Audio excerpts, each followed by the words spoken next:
pyramids. The greatest of these monuments was the tallest structure on Earth for over 4,000 years. They contain gigantic stone blocks, weighing up to 70 tons. Yet they were made by a society that didn't even possess the wheel. Now, Egyptian pyramids on Modern Marvels.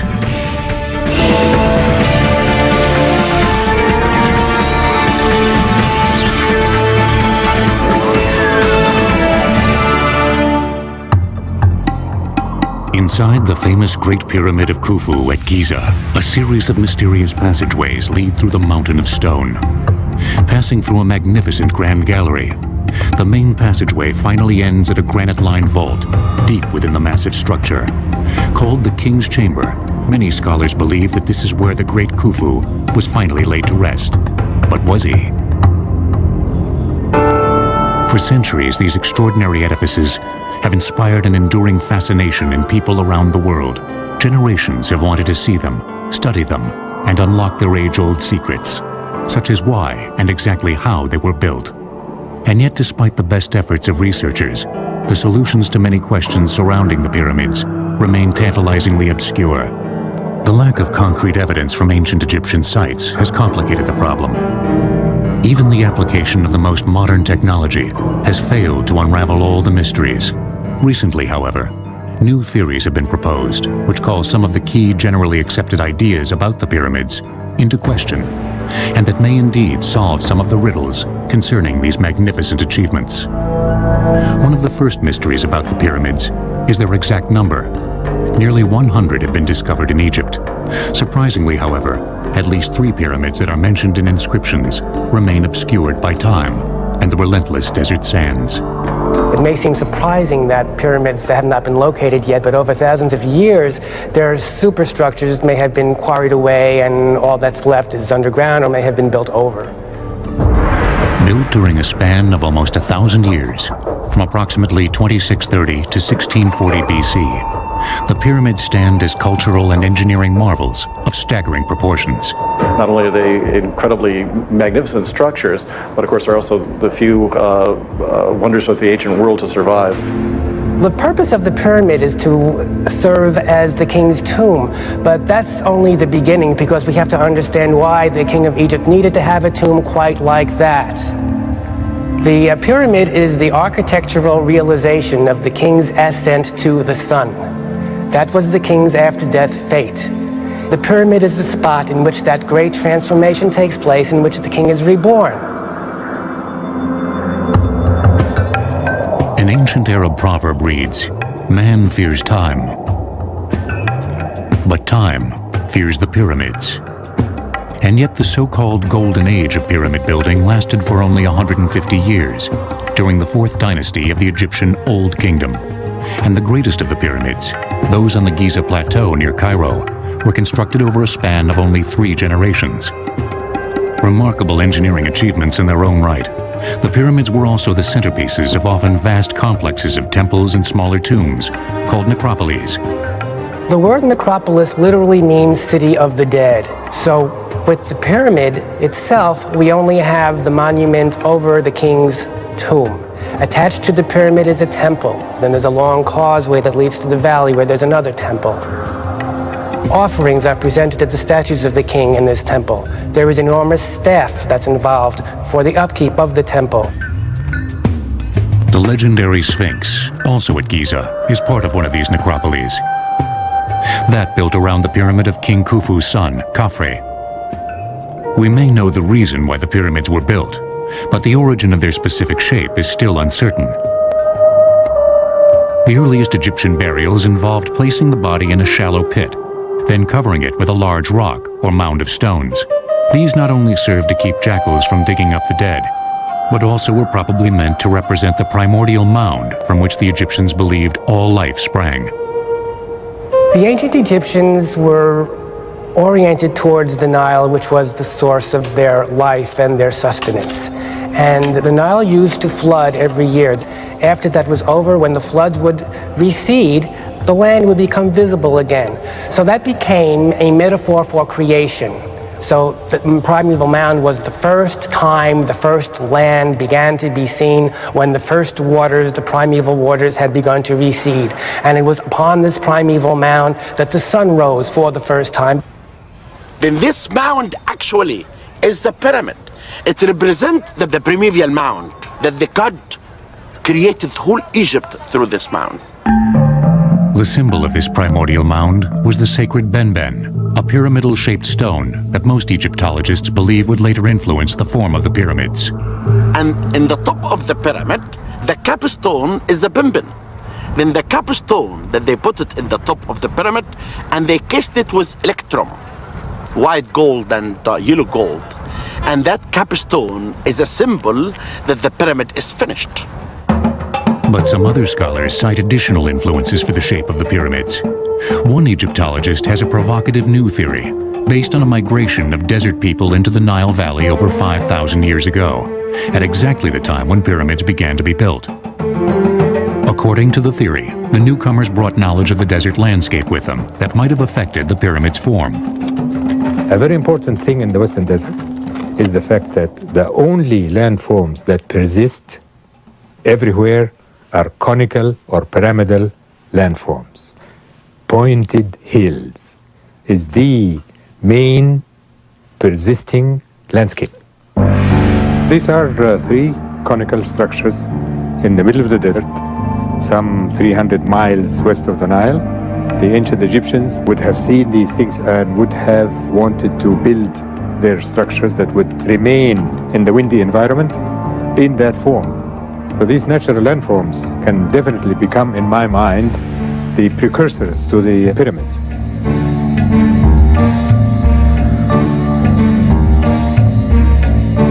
But before actual pyramids were built, Egyptian tombs went through another stage of development, the mastaba. Mastabas were low trapezoidal structures with sloping sides and flat roofs. Usually made of mud bricks, they developed from the primordial mound burials. Mastaba, and it's the Arabic word for bench, but they're bigger than any bench. But the mastaba is the word for the superstructure of a private tomb.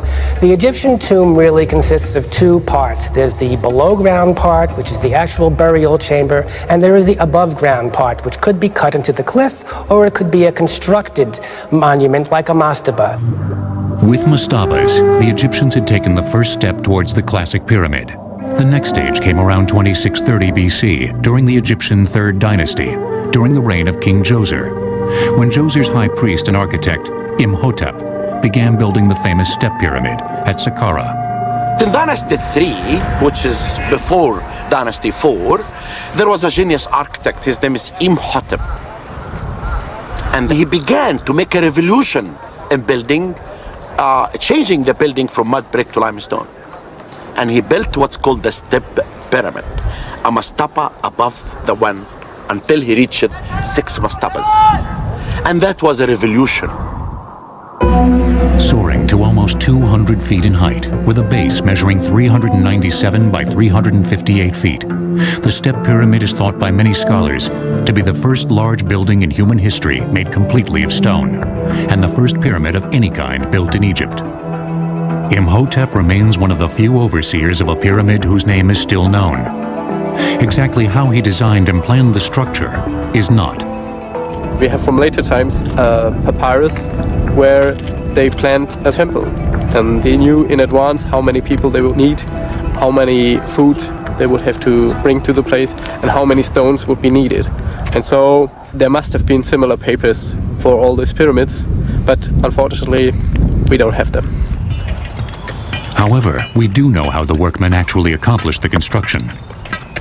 To move the stone, they used levers, wedges, and rope, usually pulled by teams of men, chanting, heaving at a 1, 2, 3 heave sort of thing. To cut the stone, they used copper chisels, which are softer than modern iron chisels, but limestone is a soft stone. Of course, it takes a lot of work, but they had the manpower to do it. The result is a monument that is as precise as it is imposing. Despite the remarkable symmetry of the final structure, however, archaeological investigations have proven that Imhotep did not plan for the monument to be a step pyramid from the beginning. He started with a mastaba, then he built a larger mastaba, and then he started piling them one on top of the other, so you have as though you have a stairway to heaven. Why the step pyramid was enlarged in these stages remains unknown.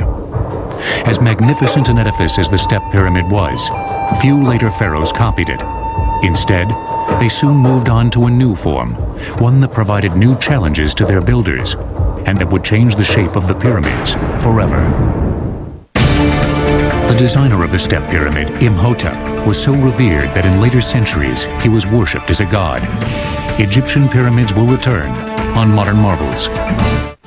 We now return to Egyptian pyramids on Modern Marvels.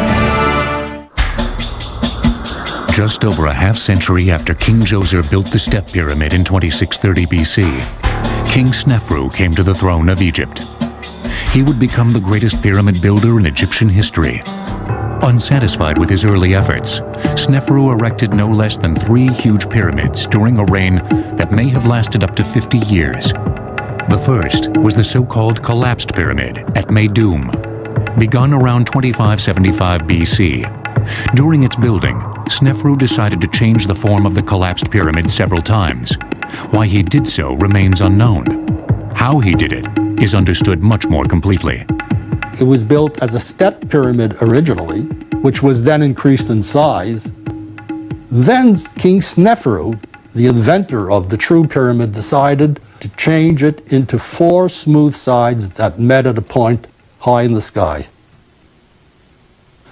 And for me, that was the most amazing feat that I've seen in my studies.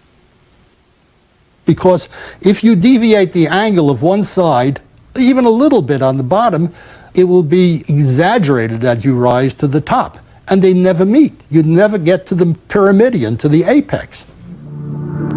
Today, all that is visible of this pyramid is part of its inner stepped core, surrounded by heaps of loose rubble, thus giving it its collapsed appearance. In earlier times, archaeologists believed that it had indeed collapsed during construction, and was for this reason abandoned. But later research indicates that the pyramid was successfully completed, then was systematically stripped of its casing. Over the ages, that exterior was quarried, used for other buildings. Whole cities could be built from the stone that had been gathered there for the pyramids, and that accounts for its present appearance. Like the step pyramid completed 55 years earlier, the core of the collapsed pyramid was made with layers of stone that actually leaned inward. The step pyramid of Meidum was built with what was called accretion layers. They are layers of stone that are built circumferentially around a core, and they lean in, actually. One thing that is known for certain is that at some point during its construction, the collapsed pyramid was temporarily abandoned. For reason that we do not know, in year 17, he left this pyramid completely unfinished. And he built in Dahshur the pyramid that we call it now the Bent Pyramid. The Bent Pyramid is really constructed. They started 54 degrees and they could not continue. They had to switch the angle. The Bent was the first pyramid designed from the beginning to be a true smooth-sided pyramid. Part of the reason it still looks that way is because, unlike almost all the other pyramids, most of its exterior casing stones remain in place. With a base measuring 617 feet square and a height of 345 feet, the Bent Pyramid is considerably larger than both the collapsed pyramid and the step pyramid. However, soon after construction began, problems appeared, problems that are still visible in the structure today. They built up a ways and discovered that cracks were beginning to form, internally and externally. So about halfway up, they changed the angle of the rise of the sides. The problem was the pyramid was built on a clay subsoil. It couldn't support the weight of the pyramid, and that was the reason for the cracking, but they didn't know it at the time. The method of laying the masonry on the upper portion of the pyramid was also modified. Instead of the earlier technique of the stones leaning inward to match the angle of the outer slope, the later courses were assembled in nearly horizontal layers.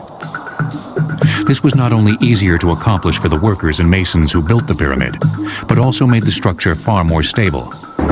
With these engineering lessons learned, Snefru then undertook the building of a brand new pyramid, one that is still hailed as among the most beautiful and perfect pyramids ever constructed, the Red Pyramid. They went just 1 kilometer to the north and built this massive stone building behind us, which is called the Red Pyramid, because of its appearance, which is better to be seen in the morning light when all these stones really have a red touch.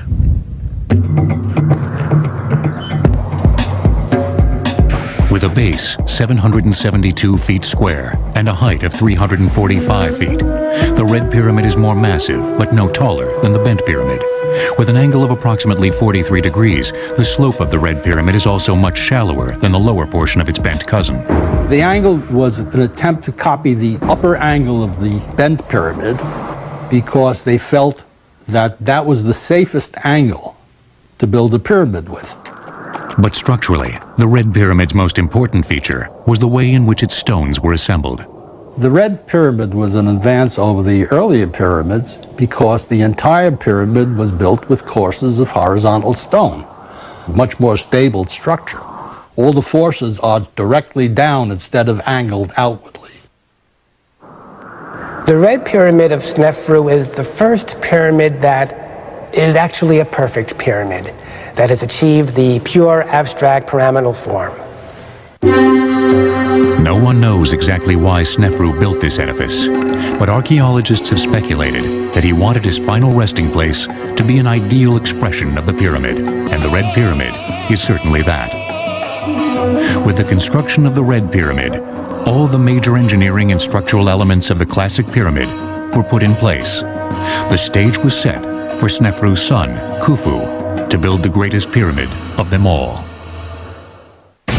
Taken together, the three pyramids built by King Snefru contain a volume of stone almost 1 million cubic meters greater than the Great Pyramid. Egyptian pyramids will return on Modern Marvels. We now return to Egyptian pyramids on Modern Marvels. Near the modern city of Cairo lies the largest and most imposing concentration of pyramids in the world, those of the Giza Plateau. They include the biggest of them all, the Great Pyramid of Khufu, begun around 2551 BC, the Pyramid of Khufu's son, Khafre, the Pyramid of Khufu's grandson, Menkaure, several smaller pyramids called Queen's Pyramids, and the legendary Sphinx. The site of Giza was uniquely suited for the construction of pyramids. It has the best quality of limestone. It's about 300 feet above the sea level. It's a perfect place. It have the best quality of the stones. And this type of stones never existed any place else.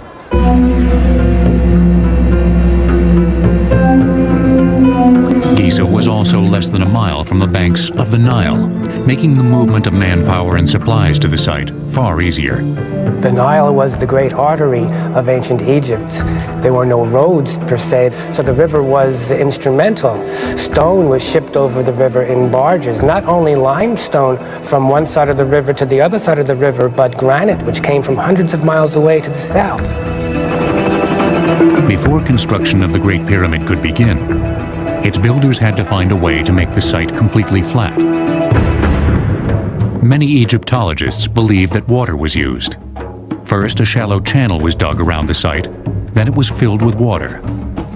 Since the surface of the water would be exactly the same height in every part of the channel, the Egyptians only had to flatten the dry portions down to the level of the water. But not everyone agrees that this is how the site for the Great Pyramid was leveled.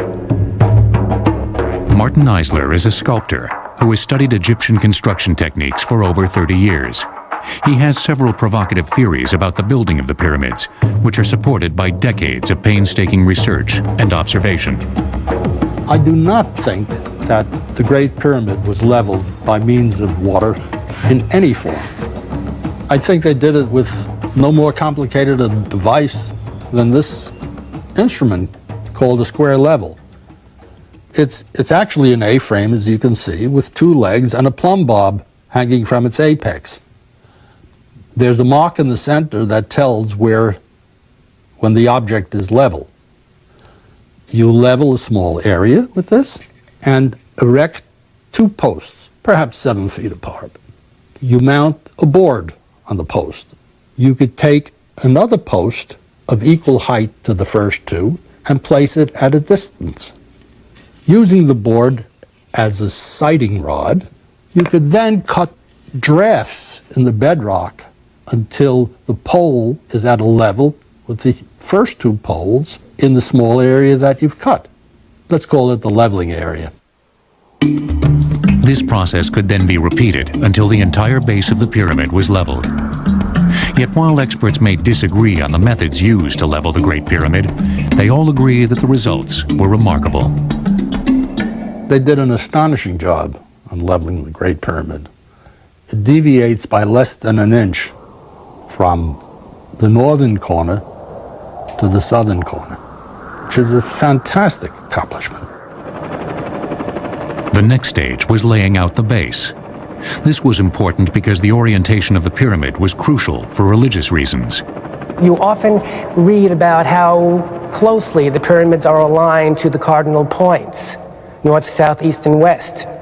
Because just as the pyramid points heavenward towards the sky is also anchored in the earth by the pyramids, because the Egyptians associated the cardinal points with the circuit of the sun, with the sky, and with various constellations.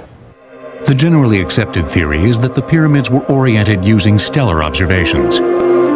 By bisecting the angle between the points where a particular star rises and sets on the horizon, a direction of true north can be obtained. But other experts, including Martin Eisler, believe that a different method was used instead. It's very hard to point to a distant star and get the accuracy that they were able to achieve. I think they oriented the pyramids by means of the shadows cast by the sun. First, the builders would have placed a perpendicular stake, called a gnomon, in the ground. When equal and opposite angles of the sun cast shadows over a gnomon, the bisection of that angle gives you a north-south direction.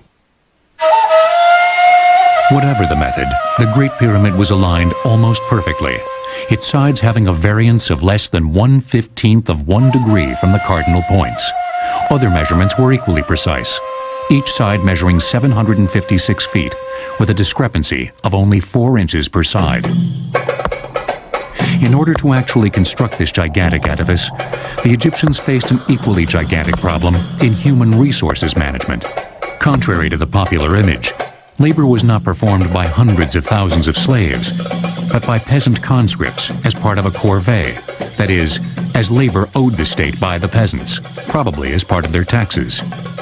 People are taken from the farms from all over Egypt. They are brought to a centralized spot, let's say Giza. They work together in organized gangs, directed by experienced masons and architects to build this Great Pyramid, which becomes a symbol of national identity. The workforce lived and died in its own workers' city, right at the site, which was only discovered and excavated in the early 1990s. Based on the evidence of our discovery of the size of the workmen camp, we believe only 20,000 workmen were actually involved in the construction of the pyramid. We believe that there was permanent workmen, and this could be like 6,000. Those are actually the workmen who make statues, making technical work, draftsmen, craftsmen, and things like this. But the workmen who move the stones could be 15,000, and they work in rotation. They change them every 3 months. These workers were further divided into smaller units called crews. A crew consists of 2,000 workmen, and they divide the crew, the 2,000, to 2 gangs. Each gang consists of 1,000 workmen. Each gang had a name, like Friends of Khufu, and each gang had an overseer. They divide each gang to 5 file. A file is a Greek word, means tribe, group. Each group consists of 200 workmen, and they had names like Great Ones, Green Ones, and after that they divide them to small units, 10 to 12 workmen. Near the workers' quarters, their graveyard has also been discovered. One of the overseers' tombs was even made in the form of a small pyramid, complete with an underground passageway and burial chamber. The overseers lived a relatively long life, but the common laborers who died at the site did so at significantly younger ages. All the age of the workmen were between 30 to 35 years old. But the artisans, their ages were between 40 to 45. And this gives us an idea about the levels of the workers' community. The artisans were not carrying stones, were not pulling up stones, they just carving, and it was a light work. But these people who were buried down, they worked in hard work in constructing the pyramids. The workers were kept supplied by a small army of merchants and tradesmen who transported their goods to Giza by boat. Also, in order to feed them, farms have to be established, new areas of land have to be cultivated in order to do this. There has to be a means of taking the products, the food, and getting them to Giza and storing them there and redistributing them. But immense projects such as the Great Pyramid had far larger effects than simply building a monument for a dead king. In some ways, you can say that the Great Pyramid building projects built the Egyptian state because an enormous amount of organization was involved. It was their space program. It was the Apollo program of the past, where get all of these people to work together so they can feel great and they can have an accomplishment. And they did, and it became one country since then. It would be this workforce that would complete the largest engineering project yet undertaken in human history. The ancient Greek historian Herodotus reported incorrectly that the Great Pyramid was built by shifts of 100,000 slaves, and that King Khufu forced his daughter into prostitution to help pay for the massive project. Egyptian pyramids will return on Modern Marvels. We now return to Egyptian pyramids on Modern Marvels.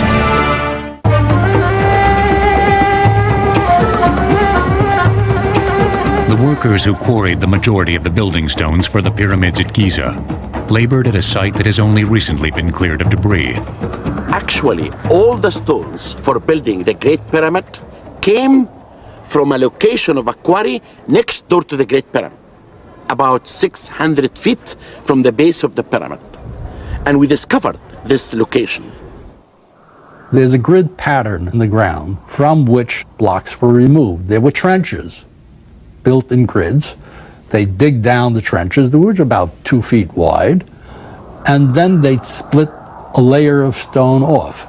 And they did this layer by layer so that there's a bluff above the pyramid now that must be 20, 25 feet high. Workers used simple copper tools, like these preserved in the Cairo Museum, to rough out the limestone blocks.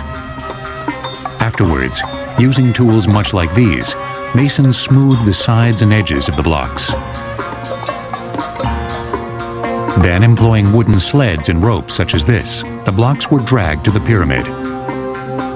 Most scholars believe that the workers piled up the blocks in sequential horizontal layers, with each layer being precisely squared and leveled until the top of the pyramid was reached. But again, not all the experts agree. Number one, the slightest imperfection on the bottom would assume a cumulative effect as it reached the top. In addition, when I looked at the Great Pyramid, I could see that almost none of the courses were truly level. And I realized then that this was not the way to go. There had to be another approach. And this is what I devoted many years to finding. Using the collapsed pyramid as a prototype, Eisler proposes that most pyramids built after the collapsed pyramid consist of 3 stages of construction. First, an inner stepped core, not unlike the core of the collapsed pyramid, was built. Then, the base was enlarged, and the large steps were progressively filled in with a second layer of smaller steps, creating a shape much closer to a true pyramid. Finally, the small stepped exterior was encased in a layer of finely finished limestone, creating a true smooth-sided pyramid. Because so much of the original stone remains on the Great Pyramid, It is impossible to tell if this three-stage process was used in its construction. But as evidence for his theory, Eisler points to a number of smaller pyramids, called Queen's Pyramids, that stand alongside the large pyramids at Giza, and which were built at about the same time. And the remains there show nucleus of large steps, which were then filled in with what we call packing stones, which are smaller stones and brought it to a more pyramidal shape. And finally, this whole thing was encased with a mantle of smooth limestone that met at a point in the top. There are also several theories concerning how the stones were raised to the height of the upper courses. Most of them involve the construction of ramps that either spiraled around the pyramid as it grew, or led directly to the current level of construction. The ramp that the Egyptian used to construct the pyramid was huge, constructed of stone rubble and mud.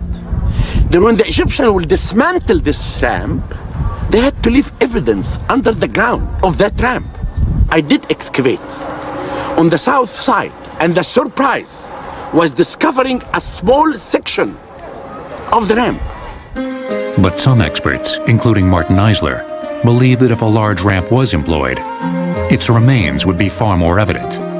You can't erase a ramp that may have reached a height of 500 feet. The remains would be obvious by aerial photography. Mr. Eisler does think ramps were used, but only on the lower, more easily accessible levels of a pyramid.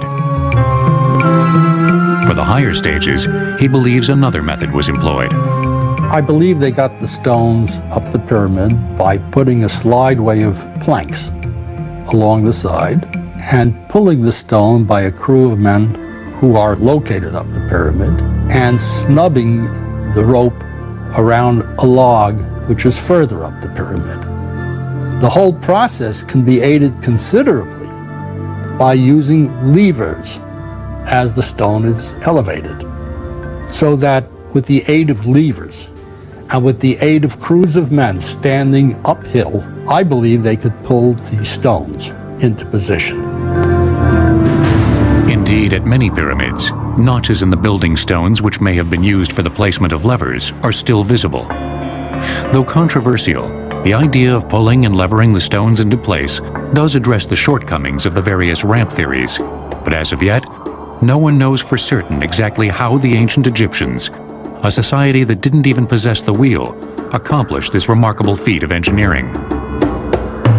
Once all the blocks were in place, the Great Pyramid was capped with a triangular piece of granite, meant to represent the sacred Ben-Men stone, symbol of the primordial mound, much like this one which was found at Giza, which may have been coated with a hammered-on layer of gold. Then, using the same methods that were employed to raise and place the other stones, the body of the pyramid was covered with a casing of fine white limestone. Shimmering in the desert sun, the final appearance of the pyramid must have been spectacular, giving those who worked on it an immense sense of pride. Its final height was 481 feet, making it the tallest structure in the world until the Cologne Cathedral of Germany topped it in 1880. The pyramid contains an estimated 2.3 million blocks of stone, each weighing up to 2.5 tons. Many archaeologists believe that the entire process took almost 23 years. As impressive as the exterior of the Great Pyramid is, its interior is equally remarkable. As in the case of all earlier pyramids, there are a series of tunnels and chambers. The interior arrangements of the Pyramid of Khufu are elaborate. There are 3 burial chambers, and it is not agreed today whether there are supposed to be 3, it was intended from the beginning, or whether they were revising their plans.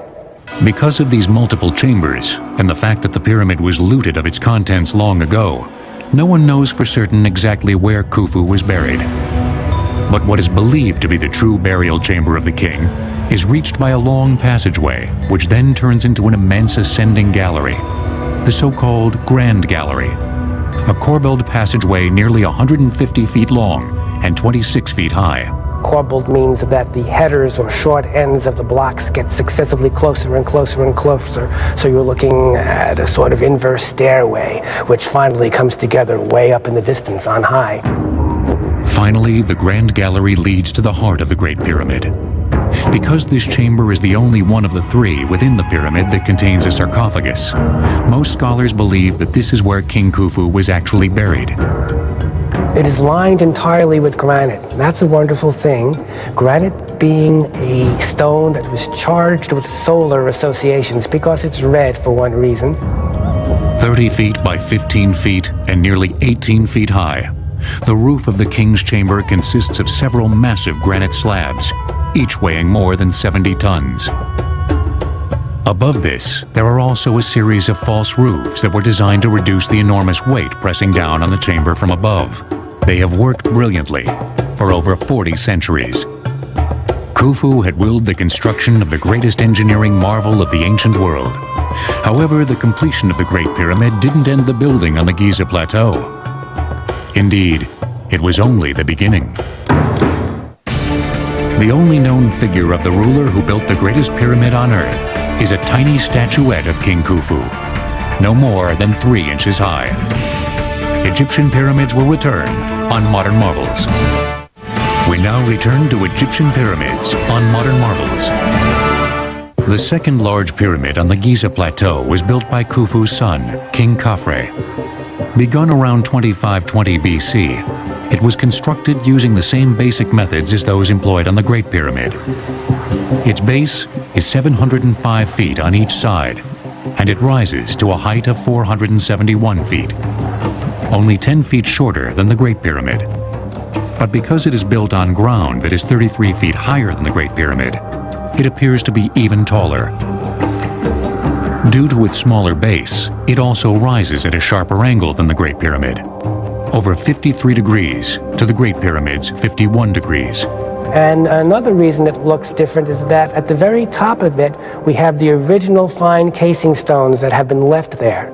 So it has a very different profile. The inside of Khafre's pyramid is different as well. Unlike the Great Pyramid's complex system of tunnels, shafts, and chambers, Khafre's pyramid has a relatively simple internal plan, consisting of 2 passageways that converge on a single burial chamber. The colossal statue behind me represents Mycerinus, or Menkaure, who built the 3rd pyramid and pyramid complex at the Giza necropolis. With a base of 335 by 343 feet, Menkaure's pyramid rises to a height of 213 feet, at an angle of slightly more than 51 degrees, making it considerably smaller than Khafre's pyramid. It also has a building mass less than 1/10 that of the Great Pyramid. But it only looks small when you compare it with those, because the pyramid of Menkaure is huge. It's as big as the Step Pyramid. The pyramid has the distinction of being clad in its bottommost courses of granite rather than limestone, so it would have been more colorful. Why the pyramids at Giza got progressively smaller remains unknown, but scholars speculate that the enormous cost of these massive building projects simply could not be sustained by the kings who followed Khufu. Of all the monuments connected to the pyramids, perhaps none is as remarkable as the mighty Sphinx. A huge stone lion with the head of a man, its design, construction, and purpose has been the source of heated controversy for centuries. The Sphinx, I think, is compelling because it's this part human, part animal form, and it provides this mysterious air. It's not quite completely all there. It's this huge structure on the Giza Plateau. What in the world could it have been about? We know that from where it is, that most likely it was done during the time of the builder of the 2nd pyramid, King Khafra. And this is because of the orientation of the Sphinx itself. And some people even perceive that the face of the Sphinx itself looks like the statue of King Khafra. 240 feet long and 66 feet tall, the Sphinx was the first truly colossal piece of sculpture in ancient Egypt. Its builders began by quarrying a U-shaped ditch out of a solid limestone base of the Giza Plateau. Then, they sculpted the body from the block of stone that made up the center of the U, making the bulk of the monument actually part of the plateau itself. A recent theory makes an even more direct link between the Sphinx and the natural landscape. I really think if you look at the setting of the Sphinx, you can see that it is more part of that environment than most people give it. Why do I say that? It's because we see things like that almost identical to it in the Western Desert due to total natural erosion. These natural features are called mud lions. This here is a Yardang, or a mud lion, or a natural sphinx. There are huge numbers of these in the Western Desert in Egypt, and that's why I'm saying that the ancient Egyptian may have borrowed that shape from this natural landform, knowing that it is part of the majesty of the land. For hundreds of years, there have been rumors of secret tunnels and chambers within the Sphinx. Not long ago, those ideas were put to the test with ground-penetrating radar. And they did survey the whole area, and it proved that there is nothing really underneath the Sphinx. The Sphinx is a solid rock or a living rock, and there is nothing really is hidden inside. A sense of how ancient and revered this monument is can be gained from the fact that its first restoration was undertaken almost 1,100 years after Khafre died by Pharaoh Thutmose IV in and around 1400 BC. A 12-foot-tall, 15-ton granite stele erected by Thutmose at the site relates the story of how, as a young prince, but not the crown prince, he was on a hunting expedition near the Sphinx. Pausing for a rest, he fell asleep in the shadow of the statue's head, which was then the only part of the monument that remained above the encroaching desert sands. And the Sphinx came to him in his dream and said, "My son Thutmose, I'm dying because of the sand. If you remove the sand away from my head, I will make you the king of Egypt." And this prince actually became the king of Egypt. Then Thutmose, as a matter of fact, is the first archaeologist on earth. And he's the first one who restored the Sphinx. The Sphinx was built to guard the pyramids for all eternity. And yet, as imposing as it has failed to ward off the predations of man. Because of the fabulous riches contained within the pyramids, all of them, without exception, were broken into and looted by tomb robbers long ago. Indeed, in many cases, later archaeologists were able to find the interior passageways of a pyramid simply by following the tunnels dug by thieves, such as this one in Menkare's tomb at Giza. Some have speculated that this is the reason why the building of large pyramids declined so rapidly after the golden age of the 4th dynasty. Others take a different view. I personally believe that they stopped doing the pyramids because the country was unified. Because if we agree to this premise that Khufu had actually gotten these people to feel great about building this together and becoming one people, then from there on it became a matter of burial site, and that's no big deal. So I started making little ones. The attention shifted from the size of the pyramid to the development of the complexes attached to the pyramid, so that the pyramid temples expanded and became more complicated, and the valley temples expanded and became more complicated. After that, pyramids got increasingly smaller, and it just sort of faded out. Ironically, most of these later pyramids, such as the Black Pyramid at Dashur, were made with a core of mud bricks to speed their construction, then faced with a layer of limestone. Once the limestone was plundered for other construction projects, they quickly eroded, leaving them in a greater state of disrepair than the earlier stone pyramids.